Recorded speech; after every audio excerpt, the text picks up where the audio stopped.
وما شخصتوش روماتويد، انت كده بتعرضه لمشكلات الروماتويد، اهمها التشوهات والام المفاصل. الكبسولة دقيقة لصحتك.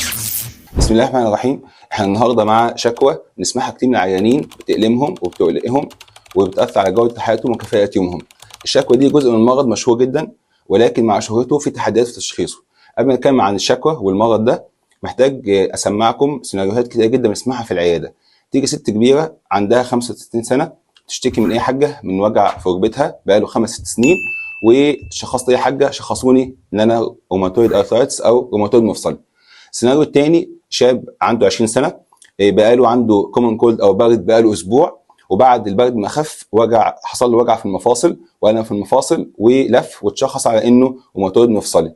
السيناريو الثالث، واحد عنده 35 سنه، هو بيعمل تشيك اب بيطمن على صحته، ما عندوش اي شكوى خالص، فجاه اكتشف ان عنده في التحليل روماتويد فاكتور بوزيتيف، وجاي مرعوب وخايف وبيقول انا كده عندي روماتويد مفصلي. فبنساله هل في وجع او الم في المفاصل؟ بيقول لا. طيب مين من السيناريوهات الثلاثه اللي قلتهم هو روماتويد مفصلي او روماتويد ارثرايتس؟ هنكتشف ونفاجئ ولا واحد منهم روماتويد مفصلي.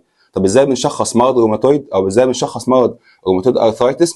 هو عشان نشخص لازم في اركان كتيره لازم تكتمل، اهمهم ركن الكلينيكي والركن التحاليل، زائد او ناقص ركن السونار المفصلي الحركي اللي ممكن نحتاجه في بعض الحالات.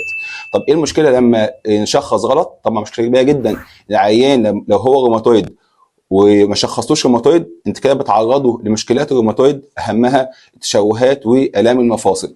طب لو هو مش روماتويد وشخصته روماتويد، ايه المشكله؟ طبعا مشكله كبيره جدا، انت هتعرضه لاثار جانبيه لعلاجات كتيره جدا من علاجات الروماتويد اللي هو اصلا في غنى عنها ومش محتاجها، زائد ان حضرتك هتعرضه برضه لتكلفه دوائيه عاليه. عشان كده اول خطوات العلاج الصح التشخيص الصح. عيادات روح الحياة، رسالة سامية وخدمة راقية.